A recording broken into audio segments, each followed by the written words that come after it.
వయసు మళ్లిన ఒక పేదవాడికి నెలకు 3,000 రూపాయలు అందటం అంటే అది ఒక జీవితాన్ని నిలబెట్టడమే.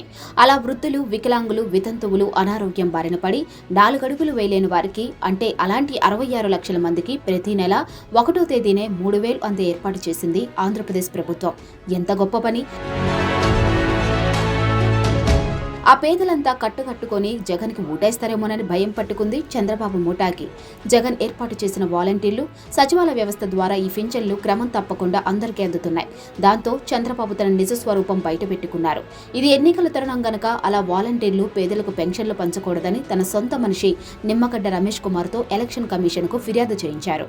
అవును కదా, అలా చెయ్యవద్దు అని కమిషన్ చెప్పింది. ఇప్పుడు వాలంటీర్లు అర్హులైన పేదల ఇళ్లకు వెళ్లి పింఛన్ డబ్బు ఇవ్వడానికి వీల్లేదు. నడవలేని వాళ్లు, పండుటాకుల్లో వణుకుతున్న వాళ్ళు, కొద్దిపాటి ఎండకు కూడా తట్టుకోలేని వాళ్ళు 3,000 రూపాయల కోసం ప్రభుత్వ ఆఫీసుల చుట్టూ తిరుగుతున్నారు.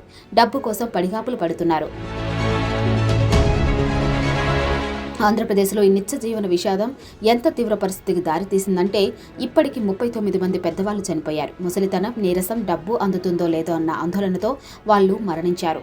ఎంత దారుణం! ఈ పాపం ఎవరిది? హాయిగా ఇళ్లలో మంచాల మీదే ఉండి పింఛన్ అందుకుంటున్న వృద్ధులకు నరకం చూపించి ప్రాణాలు హరించిన పాపాత్ముడు ఎవరు? నిస్సందేహంగా చంద్రబాబు నాయుడే. ఎన్నికల్లో గెలవడమే ముఖ్యం గనక ఎన్ని రాజకీయ ఎత్తగడలన్నా వేయవచ్చు. కానీ ప్రజల ప్రాణాలు తీసే నిజానికి పాల్పడడం ఒక్క చంద్రబాబుకే చెల్లింది. 66 లక్షల మందికి నెలకు 3,000 రూపాయలు ఇవ్వటం అంటే అది కోటాను కోట్ల డబ్బు. ప్రజలకు నిజమైన సేవ అంటే ఇదేగా. సంక్షేమానికి సరైన అర్థము ఇదే కదా. ప్రజలకు మేలు జరిగితే ఏమవుతుంది? చంద్రబాబు, పవన్, పురంధేశ్వరి ముఠా ఓడిపోతుంది. జనం వాళ్ళను తిరస్కరిస్తారు. ఆ భయంతోనే చంద్రబాబు నిరుపేదలకు డబ్బు చేరకుండా అడ్డుకున్నారు. రాష్ట్రానికి 3 సార్లు ముఖ్యమంత్రిగా చేసిన వ్యక్తి చేయవలసిన పనేనా ఇది?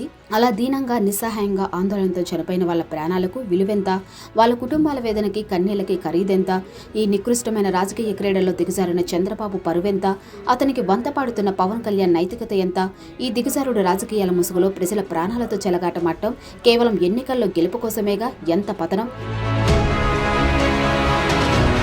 వేల కోట్లు వెనకేసుకున్న చంద్రబాబు దీనులకు, దిక్కులేని వాళ్లకు 3,000 రూపాయలు ఇవ్వడాన్ని అడ్డుకోవడం, దానివల్ల ఇప్పటికే 39 మంది చనిపోవడం దేంతో పోల్చాలి?